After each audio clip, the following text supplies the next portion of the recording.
Bonsoir, Madame la ministre. Bonsoir. Je le disais d'entrée de jeu, votre démarche au Québec, c'est plutôt inédit. En fait, vous interpellez directement les élus à Ottawa pour qu'ils modifient le projet de loi C-13, le projet de loi sur la réforme des langues officielles. Comment, dans votre gouvernement, vous en êtes venu à cette idée-là?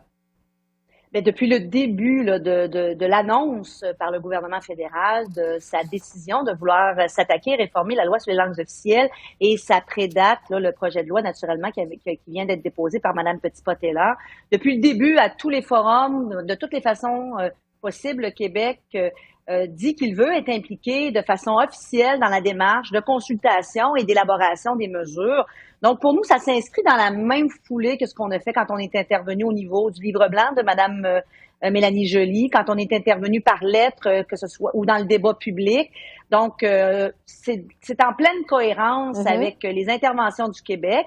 Et pourquoi ne pas être plus clair, encore plus clair en proposant des amendements? Parce que j'ai eu l'occasion d'expliquer ce qui, dans le projet de Mme Petitpas-Taylor, naturellement, il y a des avancées. Il faut toujours rendre à César ce qui appartient à César. On fait des pas en avant, on fait des pas qui sont significatifs pour la réforme de cette loi, mais on ne va pas assez loin, quant à nous, sur des aspects essentiels, là, quand on parle de la reconnaissance de la spécificité du Québec, à titre d'exemple, ou de le fait qu'on laisse aux entreprises, à la Charte fédérale, le choix de se soumettre à la loi sur les langues officielles ou à la Charte de la langue française. Donc, c'est quelques exemples qui sous-tendent des amendements qu'on a proposés. Parlons-en justement de ce que vous proposez, parce que vous savez que la ministre responsable des langues officielles à Ottawa a réagi à votre démarche. Madame Petitpas-Taylor affirme que Québec et Ottawa partagent finalement le même objectif de protéger, je devrais dire, la langue française, que la réforme du fédéral est très semblable à votre réforme,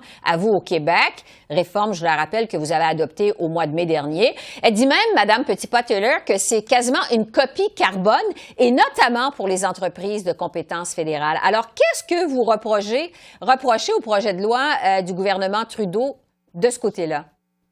Bon, alors je réitère qu'effectivement, il y a des avancées, mais ce n'est pas une copie carbone. Si c'était une copie carbone comme elle le suggère, on n'aurait pas fait l'exercice d'aller proposer des amendements. Donc, entre autres, ce qu'on suggère et ce qu'on propose par le biais des amendements, là, il y a plusieurs catégories. Je peux les diviser en quelques catégories. Oui. Entre autres, mieux refléter la spécificité linguistique du Québec. Et ça passe par une demande très spécifique du Québec depuis le début du processus de faire en sorte, entre autres, que la Charte de la langue française, qui vient d'être modifiée d'ailleurs par le projet de loi 96, s'applique aux entreprises de charte fédérale au Québec.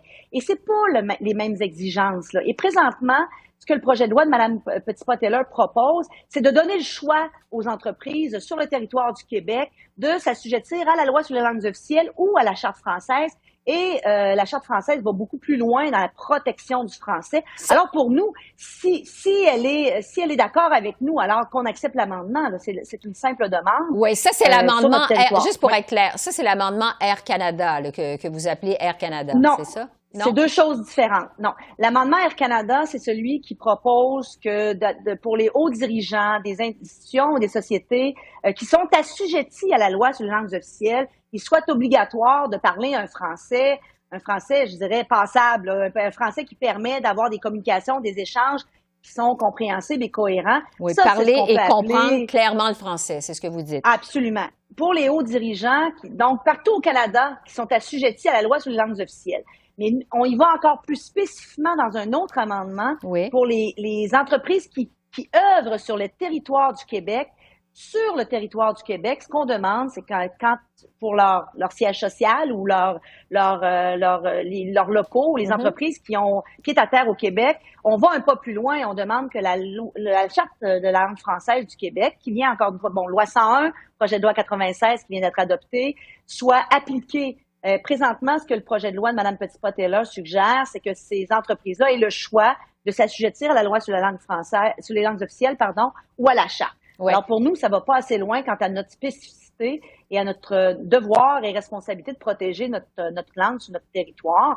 Il y a aussi toute la question de la symétrie des langues. Il est clair pour nous, et c'est un peu, je dois le dire, reflété dans le préambule de la loi, mais ça va beaucoup moins loin que le projet de loi précédent et ça va beaucoup moins loin que ce que nous suggérons, c'est-à-dire de considérer, à chaque fois qu'on élabore un règlement, une politique ou qu'on fait des mesures, de considérer que le français est la seule langue minoritaire au Canada. Quand on parle des deux langues officielles, naturellement, je ne veux pas entrer dans un débat avec les langues autochtones, mais quand on parle du français et de l'anglais, ce sont les deux langues protégées par la loi sur les langues officielles, je pense qu'il est important d'aller un pas plus loin et de préciser qu'il faut tenir compte dans l'élaboration de politiques, dans l'élaboration des règlements, qu'on a un besoin de promotion et de soutien supplémentaire, plus soutenu envers la langue française.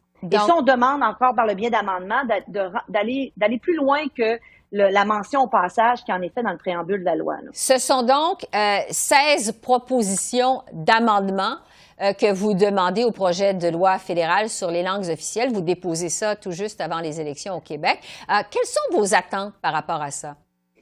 Bien, on s'attend à ce que cette proposition-là soit étudiée sérieusement. On a fait le travail et vous avez raison, c'est peu orthodoxe, mais je pense que la meilleure façon de bien faire comprendre quelle est la position du Québec et quels sont les endroits dans le projet de loi, parce qu'un projet de loi, c'est très technique, hein, c'est souvent, on peut partager des objectifs, mais ne pas être en accord sur le fait de savoir si le projet de loi les remplit pleinement ou non.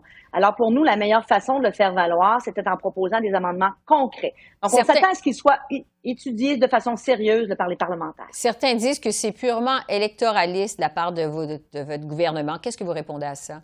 Ben absolument pas. Ça fait près d'1 an qu'on est dans cette démarche-là. On était dans la même démarche avec le projet de loi de Mme Mélanie Joly, qui, soit dit en passant, allait beaucoup plus loin que celui de Mme Petitpas-Taylor. Donc, peut-être qu'il y aurait eu moins de propositions d'amendements, mais on aurait fait cette même démarche-là avec le projet de loi précédent. Mais je vous rappellerai que le projet de loi précédent avait été déposé juste avant les élections fédérales et qu'on s'est d'ailleurs étonné, il y a déjà quelques mois de ça, que Mme Petitpas-Taylor ne dépose pas, elle, une copie carbone du projet de loi de sa prédécesseur. Donc, il y a des différences entre les deux. Et pour nous, les quelques différences ne sont pas anodines. Ouais. Il s'agit de recul là, quant à la protection de la langue française. On s'est rencontrés, vous et moi, pour une entrevue portrait au printemps dernier. Vous m'aviez parlé de votre vision des relations Québec-Ottawa. En fait, vous m'aviez expliqué que pour vous, ce sont des relations d'égal à égal, que ce sont deux paliers de gouvernement égaux, mais qui s'occupent finalement de compétences différentes. Comment votre gouvernement à Québec réagirait si Ottawa proposait une série d'amendements comme ça, un projet de loi qui s'apprête à adopter l'Assemblée nationale, vous croyez? Ben, écoutez, si et seulement si, et je ne vois pas dans quel cas de figure ce serait le cas, c'était un projet de loi où on partage une compétence, où le fédéral a un intérêt marqué. Mais pour l'instant, je pense qu'il est très clair l'apport des provinces quand on parle de langues officielles, la responsabilité des provinces. D'ailleurs, vous savez, la loi sur les langues officielles, c'est le fédéral qui l'adopte, mais ce sont les provinces qui doivent la mettre en place et qui doivent la respecter sur leur territoire spécifique, que ce soit en santé, en éducation. Donc, on ne peut pas être plus au centre de la patinoire provinciale avec un projet de loi qui, je le concède, est de juridiction fédérale, mais je vous dis que c'est partagé, cette responsabilité-là.